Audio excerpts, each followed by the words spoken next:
So in 2018, when I was moving from Ghana to the UK, the immigration health surcharge fees at the time was £300 per year.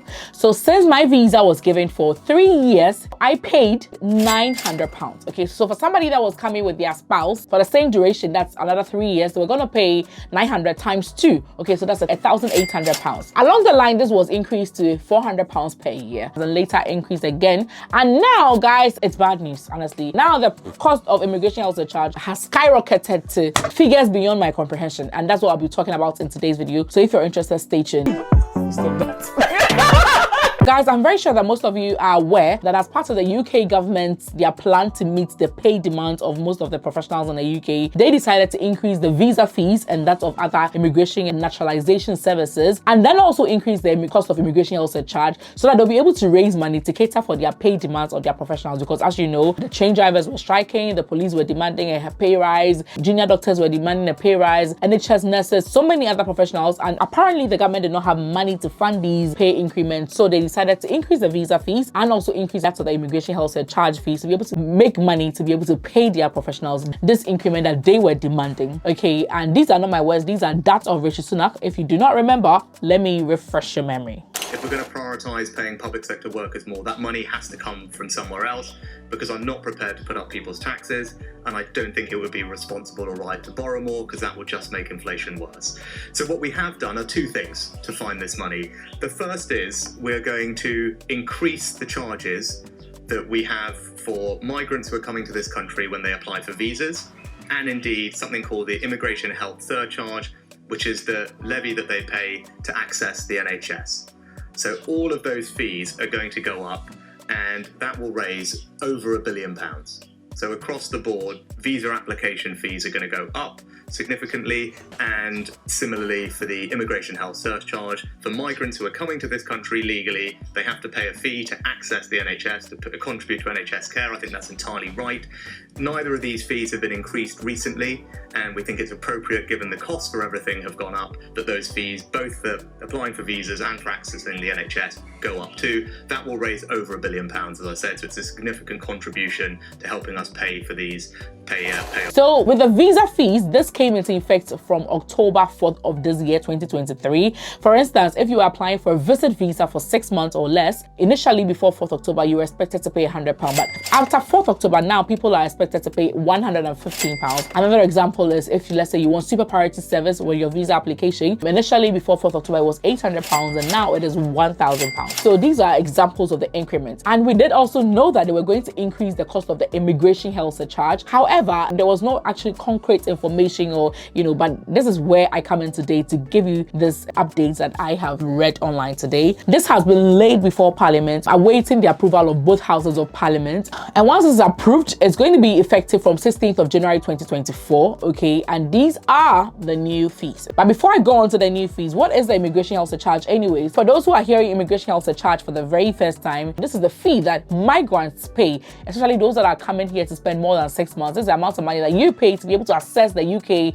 National Health Service, that's the NHS, for free. Okay, and you pay this based on your age, let me say, and then also based on the duration of your stay or the length of your visa. So it is charged per year. Like I said, during my time it was £300. It later increased to somewhere around £400 and later increased again. However, during COVID, migrants, nurses and healthcare workers, we appealed, we complained, and now with healthcare workers, we're not allowed to pay the immigration health surcharge anymore together with our dependents. Okay, but now if you're on a health and care worker visa, which is also under the skilled worker visa, like a nurse, a doctor, a care assistant, you will not be allowed to pay the immigration health surcharge together with your dependent. Okay, so now this only applies to other professionals and then other students. Okay, if you're coming here to work as an accountant, if you're coming here to work as an IT personnel, or whatever it is that you're coming to do, so far as it's not in the health sector and you'll be here for 6 months or more, you will be required to pay the immigration health surcharge. To be able to access the UK NHS, have a GP, go to the hospital without paying.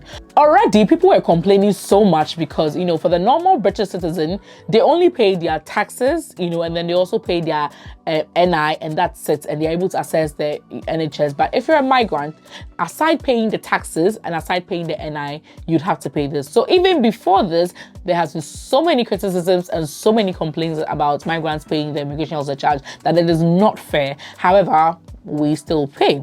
Unfortunately, this has been increased from £624 per year to £1,035 a year. So once this is approved, it's going to take effect from 16th of January. This is about £400 increment. This is crazy. Okay, but if you are less than 18 years or you are coming with the youth mobility visa, now it's increased from £470 to £776. Okay, so yeah, these are the figures, guys. This is very bad. I mean, this is extremely bad. So if you're a teacher, the last time I was speaking to Rashida, she's from the Caribbean. She came to the UK to teach as a teacher. And then I was interviewing this lady and she said that she only got the COS for 1 year. Although the school that was employing her was willing to give her a certificate of sponsorship for 3 years, but she could not pay the immigration health charge for all those 3 years. So she decided that they give her for 1 year so that she can pay just that 1 year, and then later when she comes in and she works and then she makes money, then she'll be able to get money, and then when they are renewing her visa, they can give her the COS for a longer period and then she will pay. So I had to pay for the health surcharge in addition to the visa, which was about 700 and something per year. Okay. So guys, if you are coming as a health professional, you don't have to pay health surcharge. However, teachers do not qualify for the free health surcharge. Yes. So she had to pay extra £700 per year. So if your contract is 1 year, you pay 700 and something pound per year for this health surcharge. If I would advise that if you are coming, take a 1 year contract, just because it gives you flexibility, just in case you don't like the school, plus you spend less. So you only pay for 1 year's visa and the 1 year surcharge for that 1 year. Especially if you're coming with your family. Yes, because if you're coming with your family, it's the 1 year surcharge for you. Say for instance, your child and then your spouse. So that's 3. Plus the visas, so you're probably looking at £7,000. That's expensive for 1 year. Wow! If your employer is not paying this for you, this is very, very, very bad. And this seems small if you are an individual applying, but imagine if you are a family. And the thing is, you have to pay for it along with your visa application. You cannot pay for it and then decide to pay in the future. If you do not pay, the Home Office will remind you to pay, and if you fail to pay, your visa would not be approved. So let's say you've gotten a job as a teacher in the UK, you've gotten an employer, but usually the employers will not pay for immigration health charge these days. And even with the increments now, even those that were paying, they might not be paying anymore. So let's say you're a single applicant, okay, and then you're coming, you've gotten a 3-year skilled worker visa, which is very normal to come and work as an accountant or a teacher or blah, blah, blah. Remember, if you're coming to work in the health sector, this does not, you don't have to pay the immigration health charge, but for any other person or for a student, you will be required to pay this amount. So let's say you are an adult more than 18 years old, okay, and then you're coming and to work as a teacher. At the moment, you have to pay £624 per year, okay. So since your visa is for 3 years, that's times 3, you now be expected to pay £1,872, okay, for the 3-year period. And remember, this is before your flight tickets.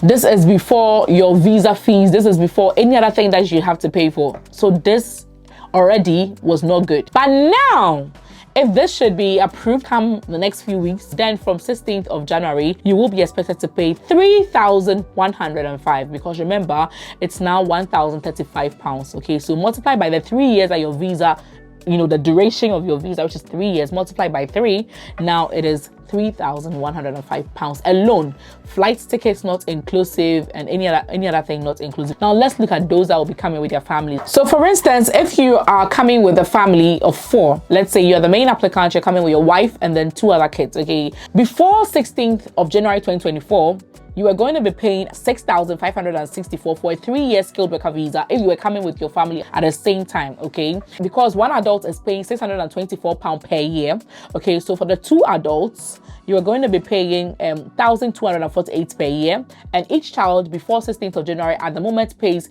£470. So for the 2 kids, for the 3 years, it's going to be £2,188. So for the 3-year skilled worker visa before 16th January, a family of 4 is paying £6,564, okay? Now, with the same kind of visa, after 16th of January, the same family will be paying 10,866. Why? Because now it's being increased from 624 for adults per year to 1,035. And each child is also below 18 years is now going to pay £776 per year instead of the 470. So for the two adults, for the 3-year period, you're going to be paying 6,210, and for the two kids as well, for the 3 years, they're going to be paying 4,656 for the 3-year period. So together, they'll be paying 10,866 for the 3-year period. That is before your visa application, that is before your flight tickets for your family of 4, that is before everything else. How many people in the UK even have 10,866 in their bank account? This is honestly going to make the UK very unfavorable for migrants to move into, honestly. How many people back home can afford this? And in fact, if you're exchanging 10,866 pounds to our home country's currency, this is a lot of money that not many people can afford. And even if you should get a loan to be able to cater for this, to move in with your family, it will take you quite a while to be able to work and then save this money and pay your lenders back or the bank back.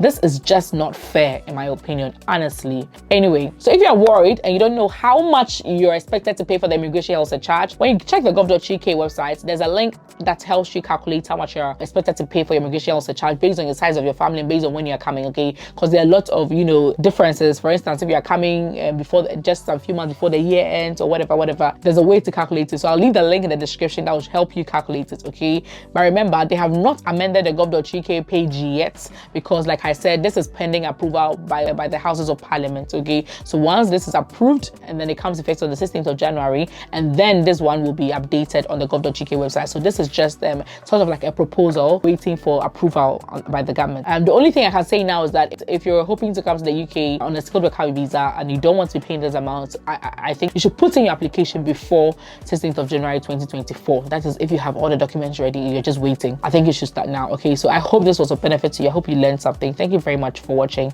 Bye.